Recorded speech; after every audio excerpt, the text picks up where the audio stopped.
My father handed me eviction papers and said, "Move out in 48 hours. The house is your sister's now." I said nothing and left. When she moved in, she realized she'd made the biggest mistake of her life. I'm 31, the oldest child, the one who fixes things. If a pipe hisses at 2 a.m., I'm the guy with a wrench. If someone needs a ride from the airport, I'm the guy with the coffee in the cup holder. I work at help desk at a hospital, pay my bills, keep my head down. I rent the downstairs unit in my parents' old duplex, the one I basically rebuilt after the flood 2 summers ago. My sister Lily is 27. She's the she'll-figure-it-out kid. Blonde hair, big plans, new plans every month. She speaks in absolutes and gets bored halfway through. Somehow, it always lands on me to finish what she starts. I used to think that was love. Now, I think it was training. Growing up, Lily got the lead in the school play. I got to run the lights. Lily got a car at 16. I got the lecture about earning things. Lily got she's special. I got he's solid. You can't frame solid. You just carry it. I remember being 9, standing in a hardware store with Dad while he picked screws. He said, "Men like us don't complain. We just hold the line." I thought it was a badge. It was a leash. I didn't move out after college. It wasn't a plan so much as a drift. Grandpa had left the duplex to Dad for the family. The upstairs needed work. The downstairs was livable, but damp and old. I told Dad I'd stay, do the repairs, and pay rent to help with the mortgage. He nodded like I'd solved his Sudoku. I learned how to float drywall from YouTube. I replaced outlets, found the main shutoff, mapped the breaker panel. I logged everything in a Google Sheet: date, cost, hours. Every fix I made me feel more like a person. Lily breezed in and out. "Love what you've done with the place," she'd say, taking leftovers. Mom would pinch my cheek and whisper, "She's trying." Then she'd ask me to transfer $150 for the gas bill because your father's paycheck is weird this month. If my life had a soundtrack, then it was the washing machine and my own breath. It wasn't bad, it was just small.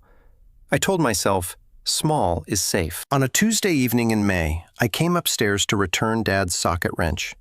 The kitchen smelled like lemon cleaner. Lily sat at the table with Mom, tapping her phone. Dad stood by the sink, looking at a manila envelope like it might yell. "Hey," I said, "the outlet in the hall is fixed." Dad didn't say thanks.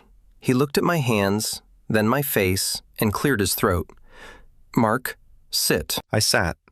Lily didn't look up. Mom folded a dish towel in half, then in half again. Dad pulled out papers, thick, official-looking, brittle with staples. He slid them across the table. "You have 48 hours to get your things out," he said, voice flat.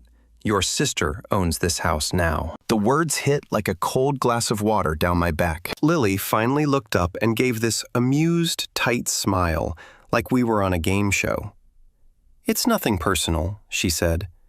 "It's timing." I looked at the papers, then at my father's hands, calluses I'd matched since I was a kid. My mouth did something before my brain did.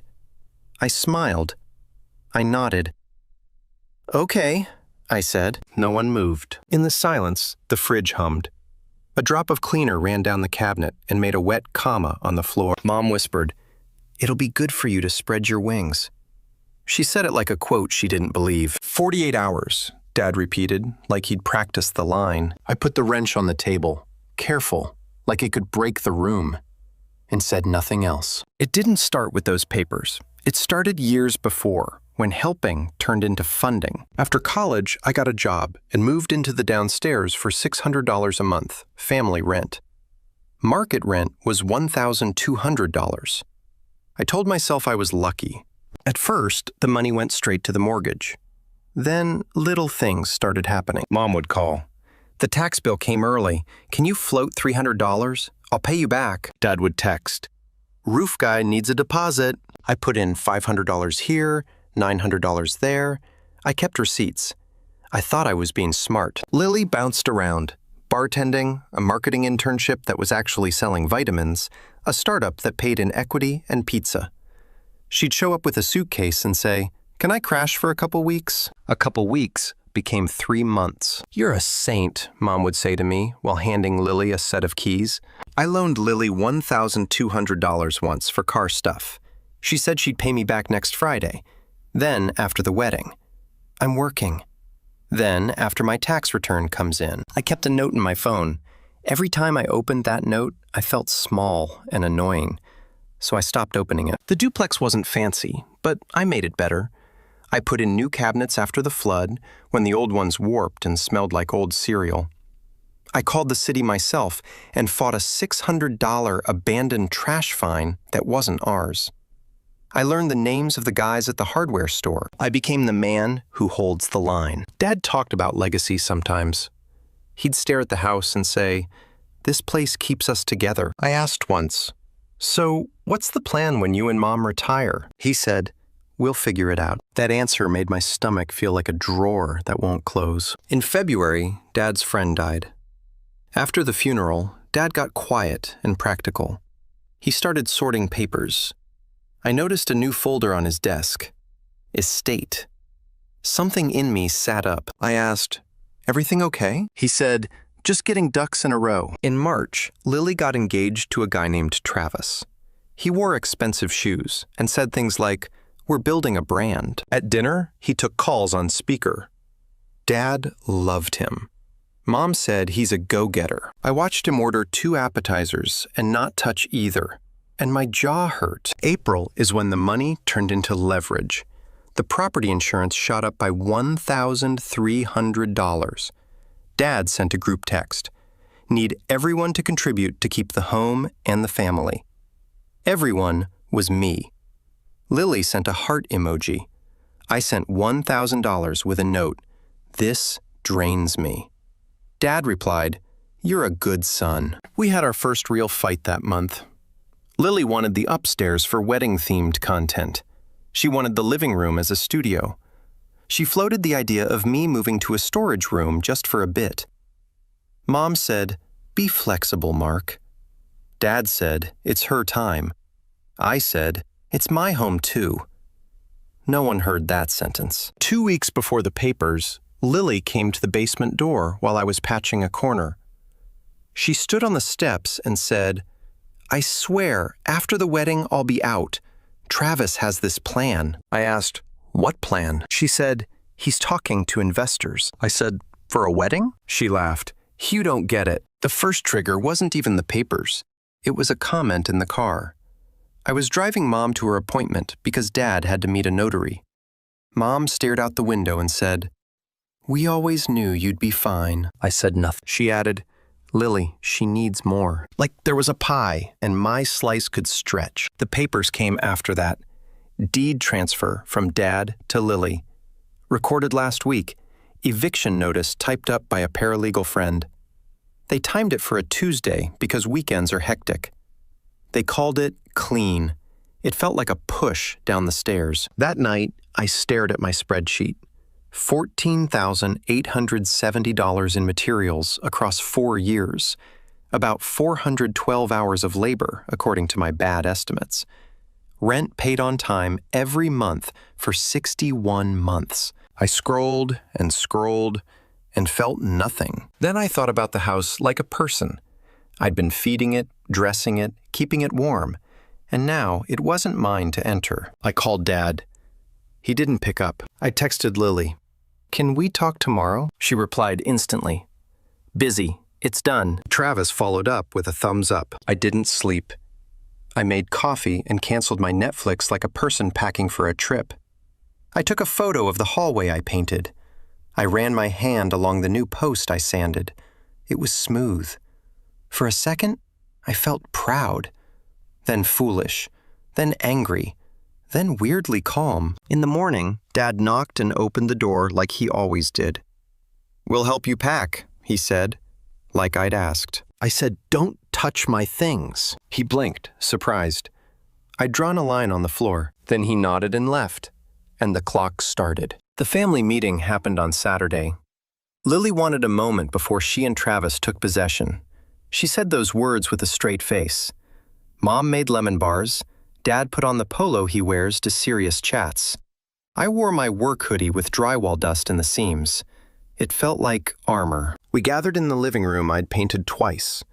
Lily held a folder with tabs, each one labeled in pink. Travis leaned back on the couch, like he owned gravity. Okay, Lily started, clapping once. So, this is going to be smooth. We're keeping the tenant. She nodded at me. Month to month, just until we monetize the upstairs. Then we'll look at market rate. Dad grunted approval. Mom said it's best for everyone. I looked at the lemon bars. I thought, say the thing, not the clever thing, the true thing. No, I said. Silence. Even the fridge stopped. Lily laughed. No to what? No to being your month-to-month safety net. No to paying for your content dream while you raise my rent. No to packing up my life in 48 hours like a bad guest. Dad sat forward. We've made the decision. Don't be dramatic. I'm being specific, I said. I pulled out my own folder, printed emails, receipts, a copy of my lease renewal from last year. I have an assigned lease through December. It's legal. You can check. Travis smirked. You can't lease from your family without... It's not from family, I said, tapping a line. It's from the LLC. Dad put the house into it last year to save on taxes. Remember, Dad? Your friend at church drew it up. You signed as manager, I signed as tenant. It auto-renewed, 60 days notice. No-cause eviction isn't allowed here anymore. It changed last summer. Mom's hand went to her chest. Lily's face went tight. Travis reached for his phone. I don't want to fight, I said, voice steady. But you don't get to take my home and my work and call it legacy. I slid a stack of receipts across the coffee table. Here are materials I paid for. $14,870. Here are bank transfers for insurance and taxes. $6,400. Here are screenshots of messages asking me for help. I helped. You can call it love. I'll call it invoices. Dad stood up. You're making this ugly. I stood too. No, I'm making it true. Lily pointed a manicured finger.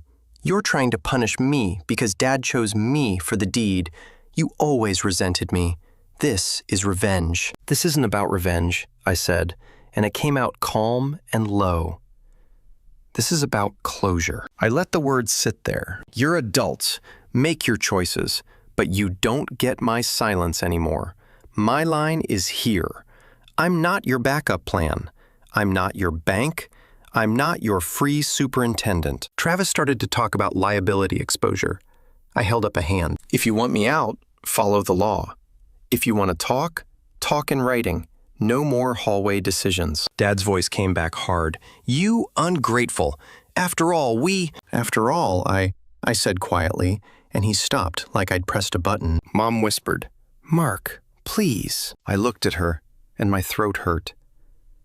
I love you, I said, but I'm done being the one who carries it. Lily tried a new approach, softer. We can do a fair rent. Market rate is $2,000. You can stay for $1,600. I pay $600 now, I said. Plus, I paid for the cabinets, the outlets, half the roof. Market means you pay me for labor if you want market. Travis scoffed. We'll get a contractor. Great, I said. Make sure he fixes the thing behind the wall you can't see. I pointed to the far corner. Old galvanized line, corroded. It'll burst in the next 2 months. Water goes everywhere. The main shutoff sticks. You have to hit it twice. The city will fine you for water runoff if it floods the alley. Also, the upstairs bathroom fan is venting into the attic. Mold. You'll want to pull that before your wedding content. Lily's mouth opened and closed. Dad rubbed his forehead. I'll be out on my timeline, I said, not yours. And when I'm gone, we're square. No more transfers, no more, can you float us? I won't be in the group chat if it's about money. Who do you think you are? Dad asked. A tenant with a lease, I said. And your son? The room swayed with the weight of it. I felt sick and clear at the same time. I'm not fighting you, I added. I'm informing you. Email me. I picked up my folder, left the lemon bars, and walked downstairs. I closed my door. It felt like closing a book. The calls started that night.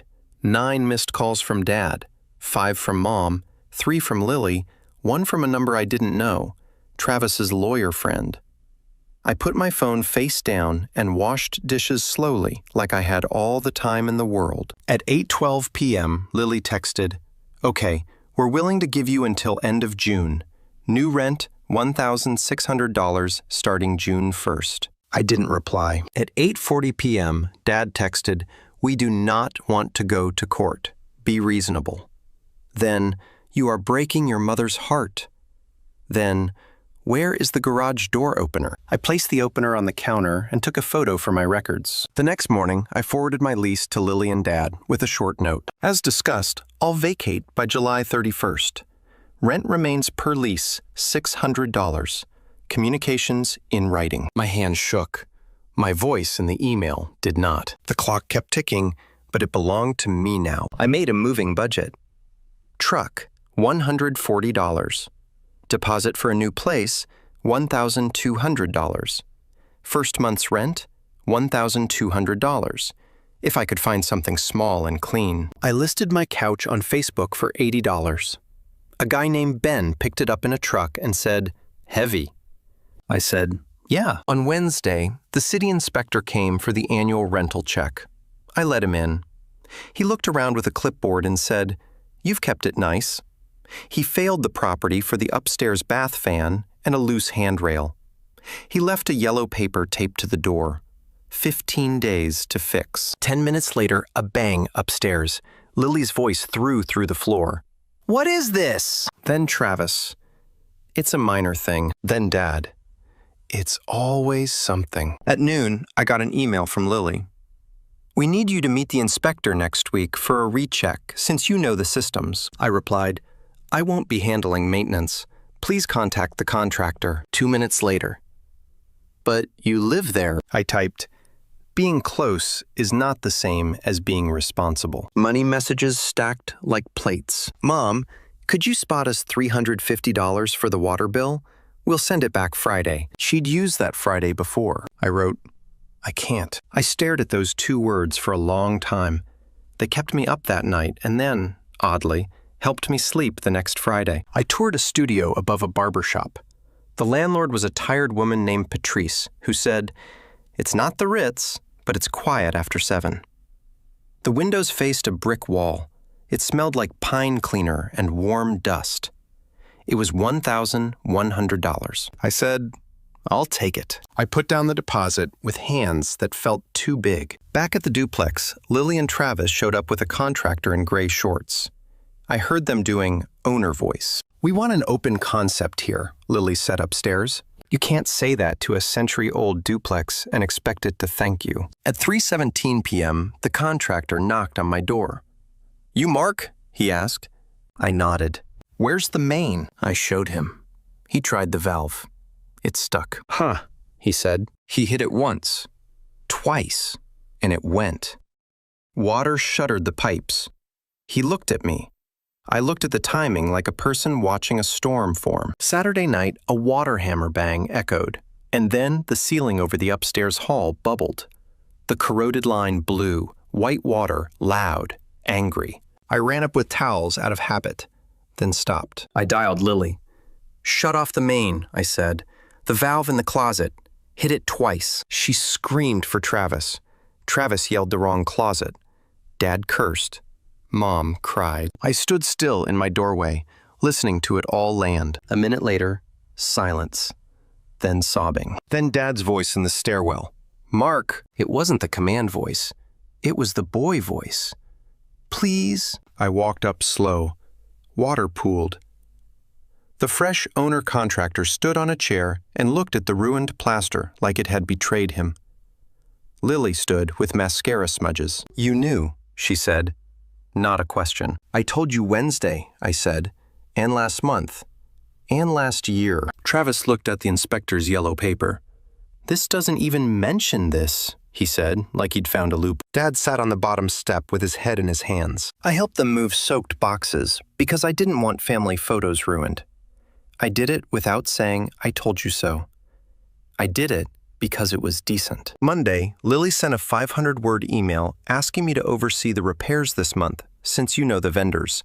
She offered $200. I replied with links to 3 plumbers and my rate, $45 per hour invoiced weekly. She wrote back, "That's insane." I didn't answer. An hour later, "Fine, but cap at 10 hours. I scheduled the plumber and told him to bill Lily directly. The plumber came, replaced the line, shook his head, and said to Lily in that voice contractors use for people who haven't listened, "Whoever told you this place was turnkey wasn't your friend." The bill was $1,140. Lily tried to negotiate. He laughed and left. By Thursday, the upstairs looked like a hospital waiting room after a fire. Lily sat on the stairs and cried into a towel. Mom brought tea. Dad stared at me like a problem he couldn't solve. I stood with my back against the wall and felt something like relief. I packed in pieces. 6 boxes Monday for Tuesday. 3 big trash bags Wednesday. I labeled each box like a person who plans to see them again. I found a list of Lily's old Friday paybacks in a notebook. $1,200, $600, $350, $90. I put the paper in the trash, then took it out, then put it back in. Let go, I told myself. Or at least don't carry it to the new place. When the reinspection came, the upstairs fans still vented to the attic. The inspector frowned. 15 more days, he said to Lily. After that, it's a fine. Lily glared at him like the calendar was his fault. That night, Dad cornered me at the bottom of the stairs. "We can fix this if you stop being stubborn," he said. "I'm stopping a lot of things," I said. "Stubborn isn't one." He opened his mouth to say the speech he always says. I raised a hand. Email. Mom called and left a voicemail. "I miss you," she said. "Your father is difficult. Lily is Lily. Please don't leave like this." I listened twice. I didn't call back. I texted. "I'll come Sunday for dinner. No money talk." She sent a heart. Then, promise. I sent promise. Sunday dinner. We tried silence. It cracked. Dad started to talk about what's fair. I stood, put my plate in the sink, and said, "Email." He almost threw his fork. I left early, walked home through warm air that smelled like cut grass, and realized I'd called the studio home in my head. On July 30th, I rolled my last box out. I took one final photo, the hallway light throwing a gold triangle on the floor. Lily stood on the porch with a clipboard, hair pulled back, eyes tired. "You're really leaving," she said, like it had never occurred to her that I might. "Yes," I said. She frowned. "I thought you'd fight to stay." "I did," I said. "Just not the way you wanted." The studio above the barber shop is small. The oven makes a clicking sound when it preheats. The neighbor plays soft jazz on Sundays. The window faces brick, so the light is always filtered like morning. I set up a cheap desk and a plant I named Also Mark. It lives. I build a new routine that feels like a promise I make to myself. Out the door at 7:15. Coffee from the bakery where they know my name. By the second week, shift at the hospital. After work, a 20-minute walk.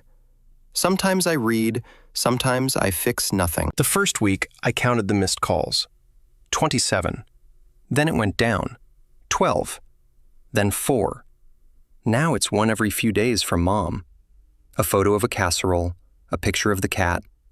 I answer those. I don't answer the group chat if it contains the word bill. My thumb hovers. It moves away. I breathe. Money feels different now. It's not a test I have to pass. It's just days and hours turned into groceries and rent. I set up an automatic transfer to a savings account named Not an Emergency. I send $50 every Friday. It's small. It's mine. Lily texted me a photo last week of the upstairs with new paint. "We fixed the fan," she wrote. "Travis says we're pivoting to long form." I wrote back, "Good luck." She sent a thumbs up. It didn't cost me anything. Dad hasn't apologized. He might never. He sent one email. "We did what we thought was best for the family." I wrote, "I know. I did too." He didn't reply. People think closure is a door slamming. It's not. It's learning which doors you don't walk through anymore. If you ask me what I got out of this, I'd say I got myself. I got the knowledge that I don't have to be the floor everyone stands on. I can be a wall. I can be a door. I can be a person who says, email me, and then lives a life that isn't a reaction to everyone else's emergency. This isn't revenge. This is boundaries. It's looking at a bill and asking, is this mine? If it is, I pay it. If it isn't, I don't. That sentence is the moral I wish I'd learned at 9 in the hardware store. My name is Mark. I'm 31. I hold lines that belong to me, and I'm done holding lines.